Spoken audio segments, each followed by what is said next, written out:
صحابہ کرام کو، تابعین، تبع تابعین کو اور ان کے بعد کے لوگوں کو جتنا آزمائے ہیں، ہم کو نہیں آزمایا ہے۔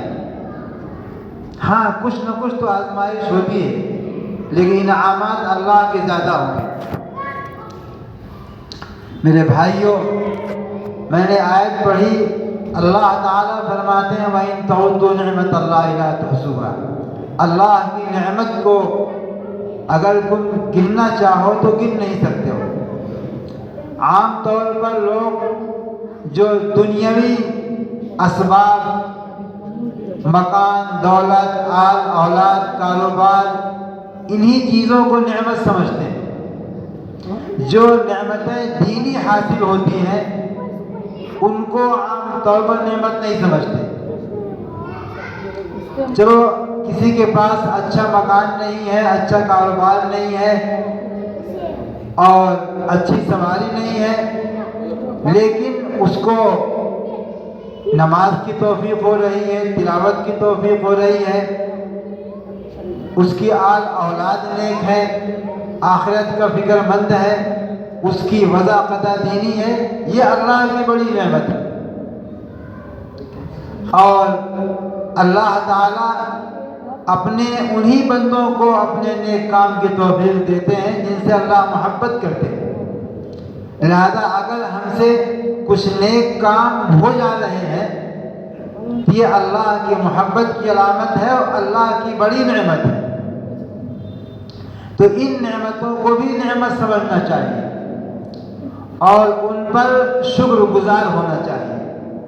اللہ تعالیٰ کا وعدہ ہے لَئِن شَكَرْتُمْ لَأَزِيدَنَّكُمْ وَلَئِن كَفَرْتُمْ إِنَّ عَذَابِي لَشَدِيدٌ۔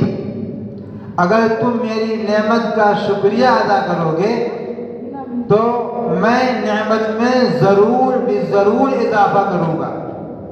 اللہ نے بڑی تاکید سے فرمایا ہے۔ علماء جانتے ہیں لَأَزِيدَنَّكُمْ لام تاکید، بانون تاکید، دو تاکید ہیں۔ اللہ نے تاکید سے فرمایا ہے جب تم میری نعمت کا شکر کرو گے تو میں نعمت میں اضافہ کروں گا۔ وَلَئِن كَفَرْتُمْ، یہاں کفرتم چونکہ نعمت شکر کے مقابلے میں ہے، لہذا اس کے معنی ہوں گے اگر ناشکری کرو گے تو میری پکڑ سخت ہے۔ اس لیے میرے بھائیوں، جہاں جو دنیا کی نعمتیں ہم کو حاصل ہوتی ہیں ان کو ہم نعمت سمجھتے ہیں، وہاں جو ہمیں دین کی نعمتیں حاصل ہوئی ہیں اور دینی کسی طرح کا کوئی کام ہم سے ہو رہا ہے اس کو اللہ کی بڑی نعمت سمجھیں اور اللہ کا بڑا احسان سمجھیں اور شکر گزار رہیں۔ ہمیشہ اللہ تعالیٰ کے سامنے اپنے آپ کو محتاج سمجھیں۔ یہ آپ کا علاقہ الحمدللہ آبادی کے اعتبار سے مسلمانوں کی ایک بڑی آبادی ہے۔ بڑے بڑے بزرگان دین، بالخصوص وقت کے اہم ترین بزرگ حضرت مولانا سید حسین احمد مدنی رحمۃ اللہ علیہ یہاں آ چکے ہیں اور ان کے مبارک قدم یہاں پڑ چکے ہیں، اور پھر مسلسل بزرگان دین کی آمد رہی ہے تو اس کے اثرات ہیں الحمدللہ۔ میں آپ کے ساؤتھ میں 25 سال رہا ہوں، ہم نے بہت تجزیہ کیا ہے کہ ہمارے اکابر بزرگان دین وہ اللہ تعالیٰ کی طرف سے ملہم رہے، جہاں جہاں وہ چلے گئے ان کے قدم پڑنے کے اچھے اثرات رہے، بدعات خرافات نہیں رہی، لوگوں کے دین میں پختگی آئی۔ یہ بھی نعمت ہے کہ آپ کے علاقے کو یہ شرف حاصل ہے کہ بزرگان دین کی آمد رہی اور اس کی بنیاد پر اللہ نے آپ کے علاقے کو بہت سارے علماء حفاظ دیے ہیں، بہت سارے دینی کام ہو رہے ہیں، یہ سب اللہ کی نعمت ہے۔ اور ان تمام چیزوں کے وجہ سے ماحول بنا ہوا ہے، اور اچھے ماحول میں ہر انسان کو دین کا کام کرنا آسان ہوتا ہے، خراب ماحول میں دین پہ کھڑا ہونا مشکل ہوتا ہے۔ جہاں مدرسے بھی ہیں، تبلیغی کام بھی ہے، خانقاہی نظام بھی کم زیادہ ہے، علماء بھی ہیں، حفاظ بھی ہیں، دینی فکریں ہیں، اس طرح کے ماحول میں آدمی کو دین پر جمے رہنا، اپنے آپ کو جمانا آسان ہوتا ہے، اور جہاں ماحول نہ ہو وہاں اپنے آپ کو دین پہ لگانا مشکل ہوتا ہے۔ چنانچہ آدمی بازار جاتا ہے تو بازار میں اگر چونکہ بازار میں ماحول ہوتا ہے اللہ کو یاد نہ کرنے کا، ہر ایک آدمی خریدنا بیچنا دنیاوی کام میں لگا رہتا ہے، اس لیے اگر کوئی آدمی بازار میں رہ کر اللہ کو یاد کرتا ہے اور چہاروں کلمہ توحید لا الہ الا اللہ پورا پڑھتا ہے، اس کو بہت ساری نیکیاں ملتی ہیں، اور حدیث میں مثال دی گئی ہے کہ بازار میں اللہ کو یاد کرنے والا ایسا ہے جیسا کہ خشک سوکھے درخت میں کوئی تر اور تازہ شاخ اور ٹہنی ہو۔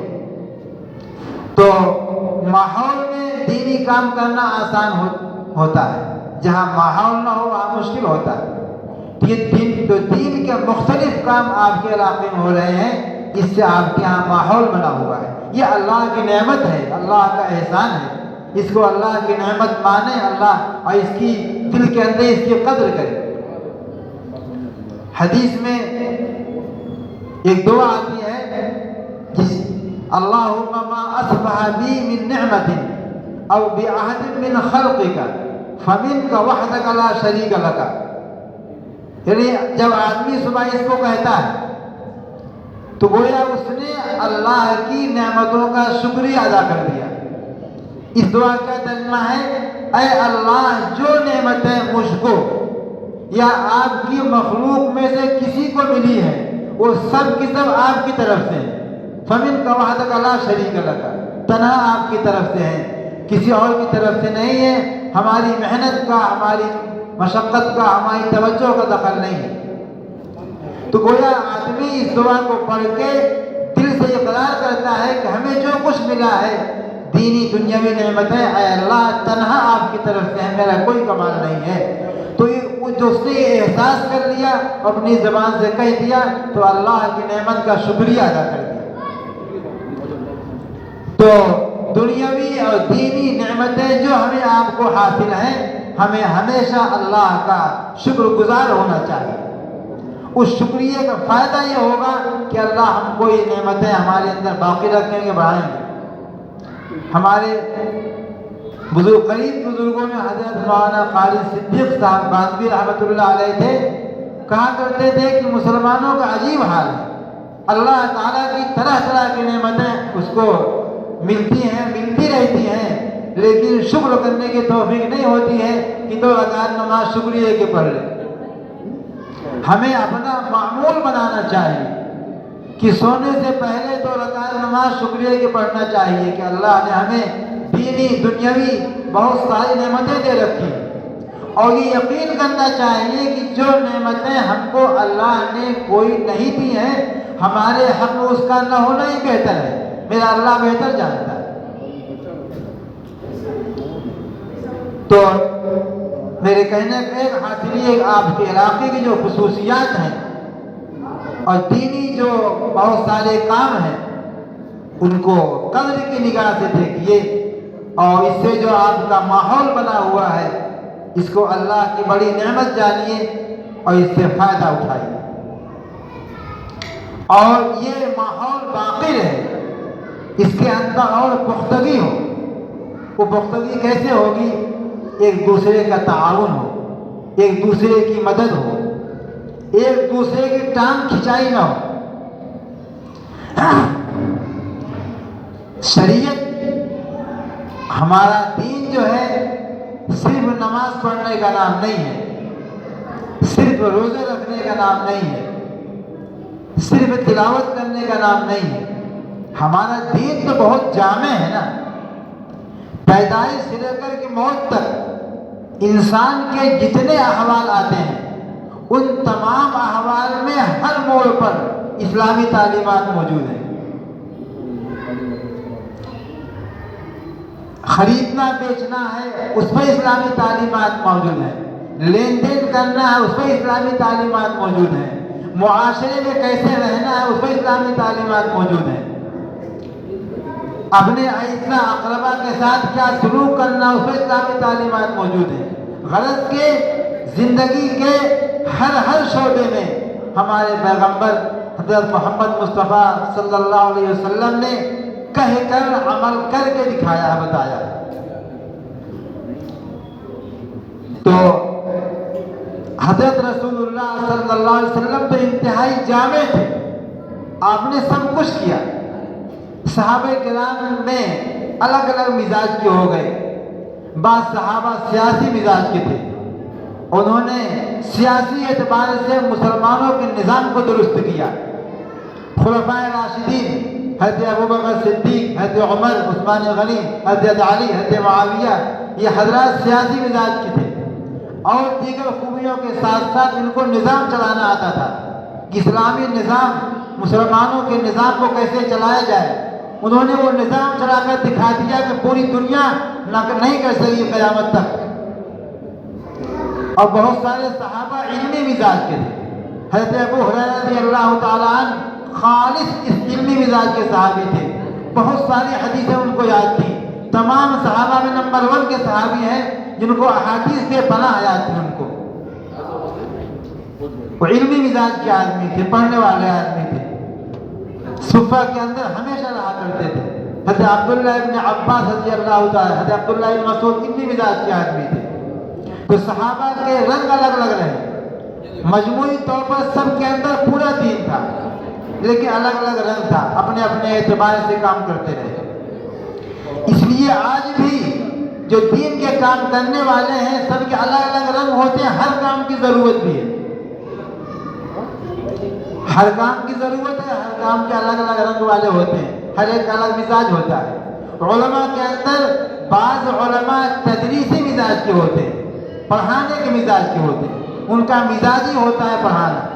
بعض علماء تقریری مزاج کے ہوتے ہیں، بعض تو الگ الگ مزاج ہوتا ہے، ہر لائن میں کام کرنا ہے، ہر لائن میں ضرورت ہے۔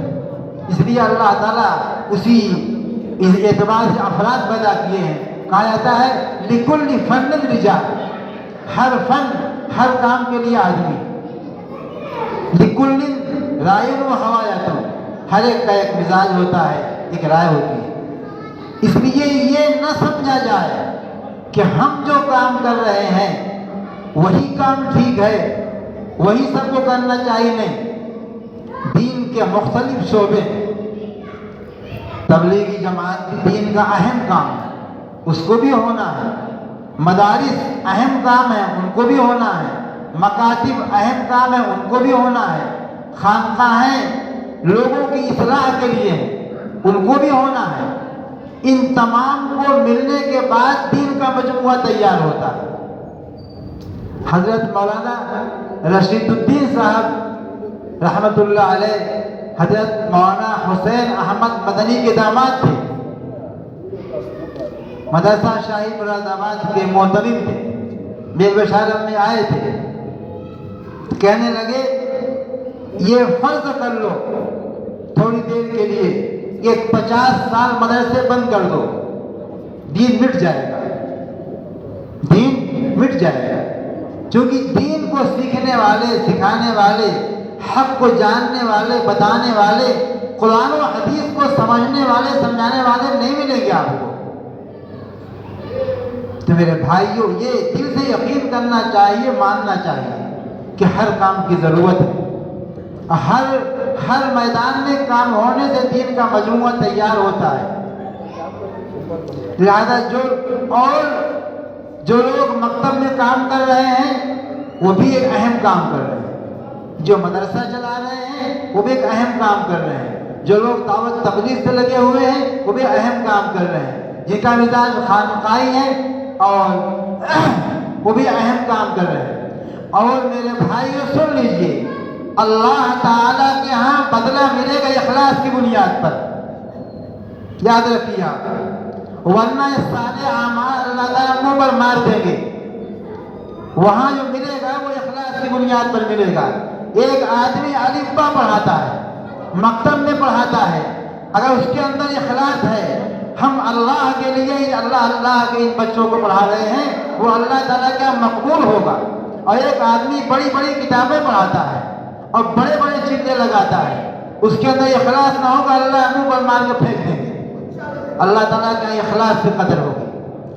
اور دل کا حال اللہ بہتر جانتے ہیں، ہم نہیں جانتے، کوئی نہیں کہہ سکتا۔ لہذا ہم جو کام کریں ہر وقت جو ہے اس کی فکر رکھیں۔ یاد آ گیا حضرت مولانا الیاس صاحب رحمۃ اللہ علیہ، دعوت تبلیغ کے بانی، حضرت شیخ الہند دارالعلوم دیوبند کے سردرس کے شاگرد ہیں، دارالعلوم کے فارغ ہیں، وہ بیمار تھے۔ مفتی شفیع صاحب دارالعلوم دیوبند کے صدر مدرس تھے، وہ ان کو دیکھنے کے لیے آئے تو مولانا الیاس صاحب رحمۃ اللہ علیہ رونے لگے۔ تو مفتی شفیع صاحب نے سوچا کہ حضرت کو تکلیف ہوگی، تو ان کو تسلی دی کہ حضرت انشاءاللہ آپ کو آرام مل جائے گا، آپ صحت مند ہو جائیں گے، آپ جو ہے بے فکر رہیں۔ تو مفتی شفیع صاحب نے فرمایا کہ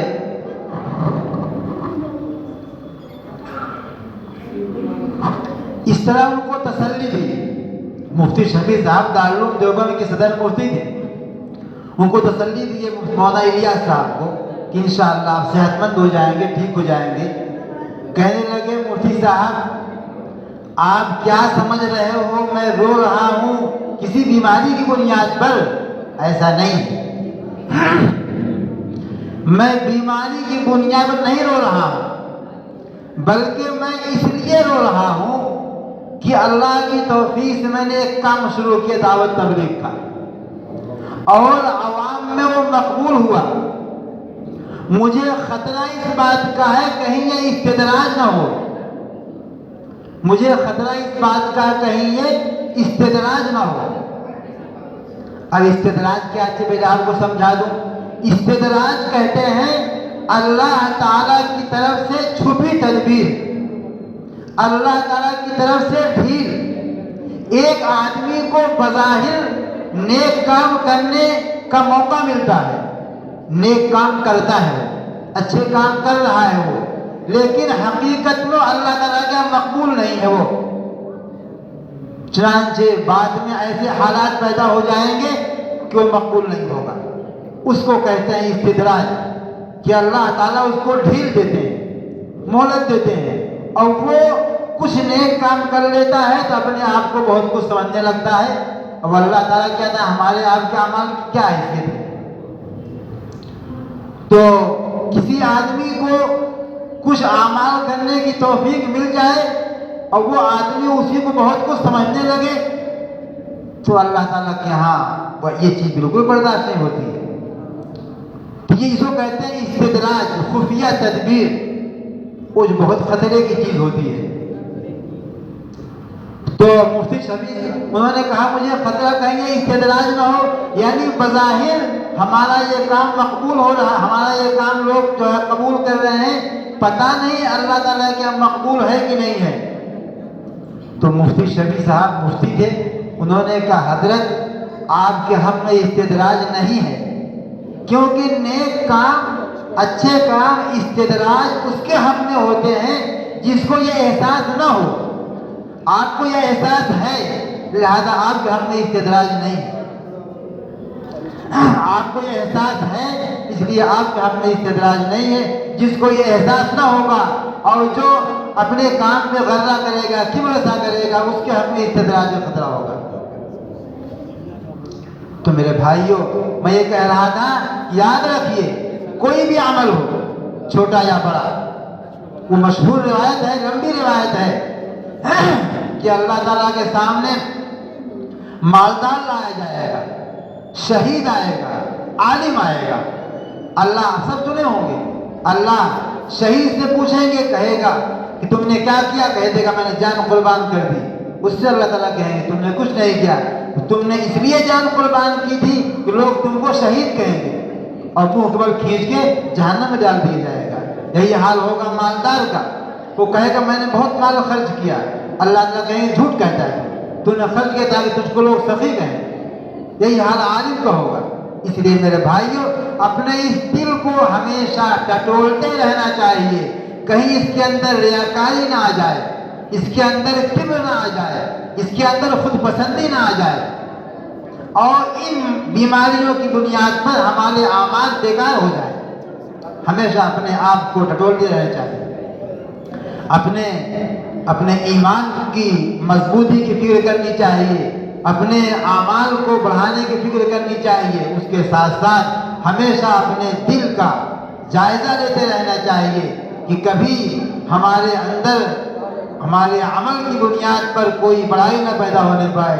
بزرگان دین کا مقولہ ہے، سن لیجیے آپ، کہتے ہیں وہ نیکیاں جن کے کرنے کے بعد، پہلے آپ سمجھ لیجیے، تو جو میں کہنے جا رہا تھا اس کے پہلے آپ سمجھیے تکبر و تواضع۔ تکبر کہتے ہیں گھمنڈ کو،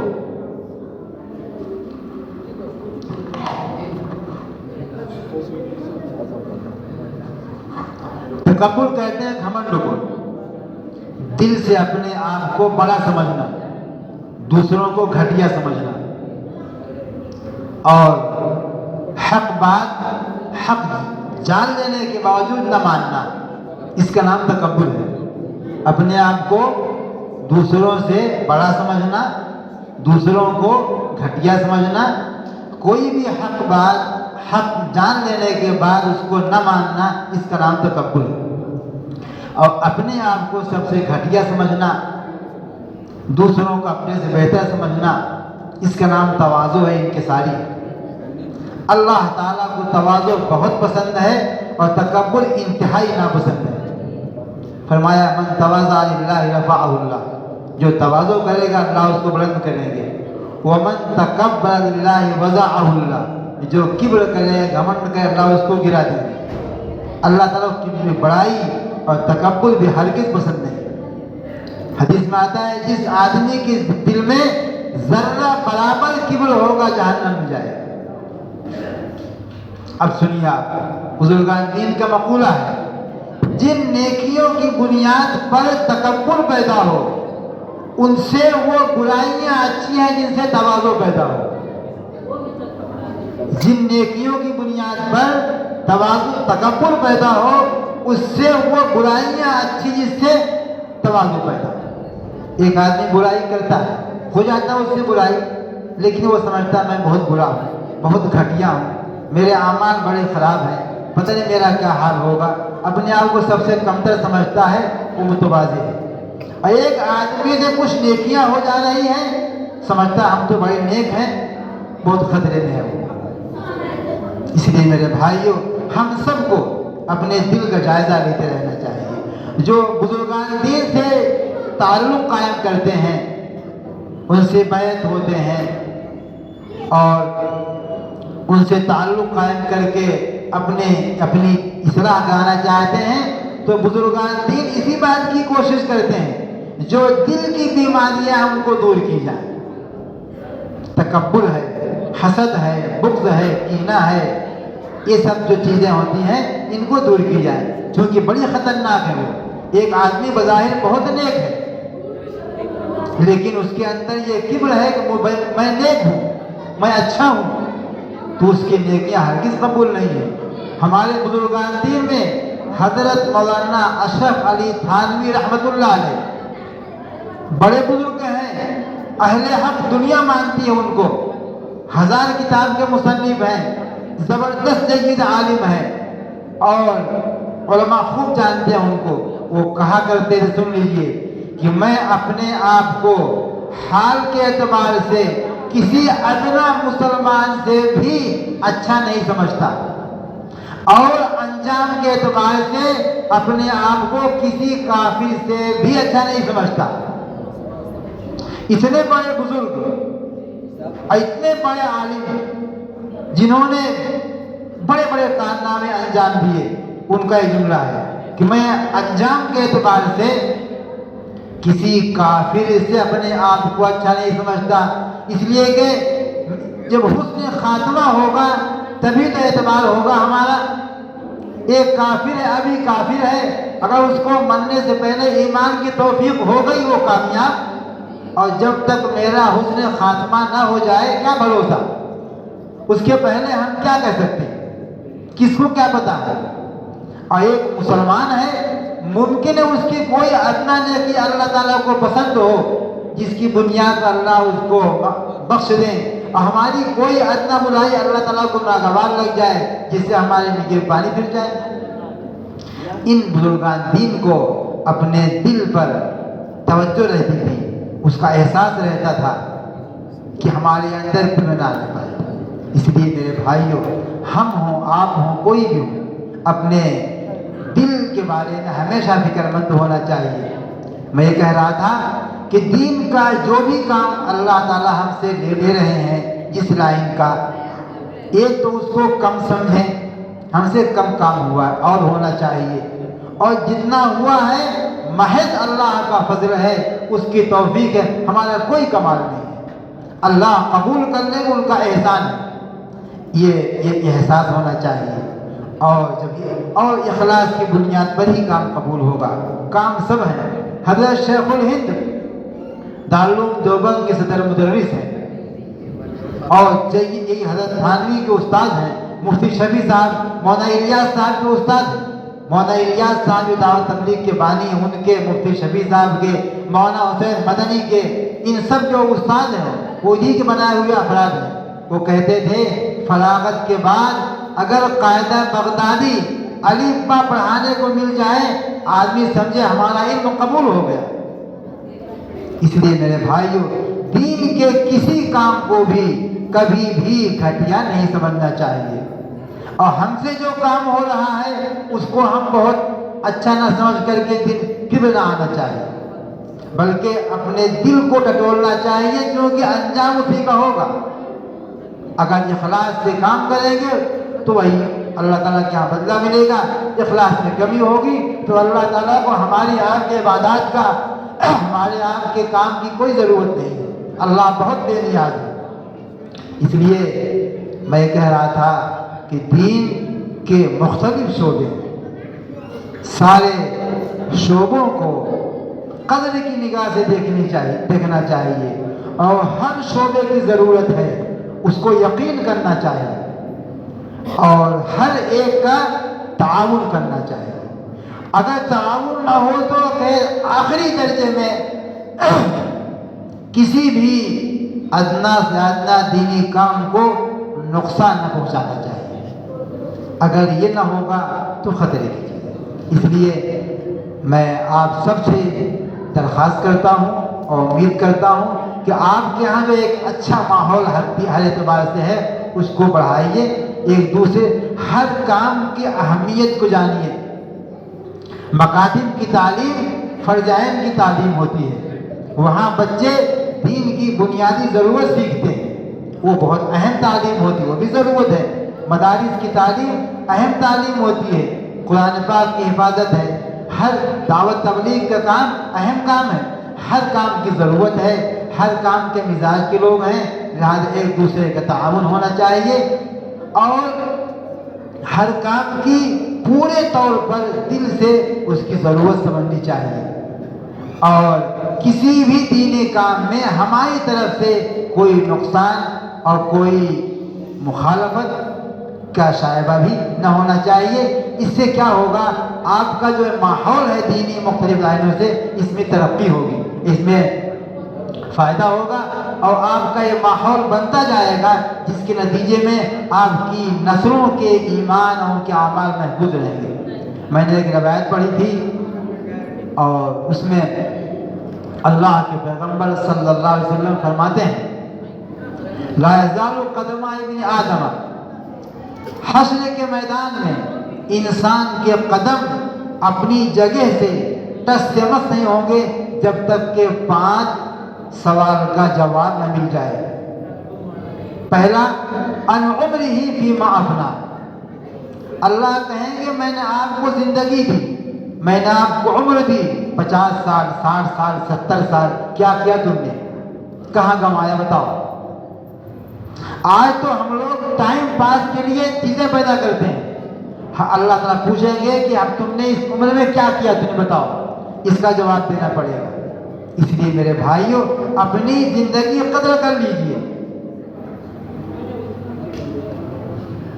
حدیث میں آتا ہے طوبیٰ لمن طال عمرہ وحسن عملہ، اس آدمی کے لیے خوشخبری ہے، اچھی جنت ہے جس کی عمر لمبی ہوئی اور کام اچھا ہوا، نیک کام اچھا ہوا۔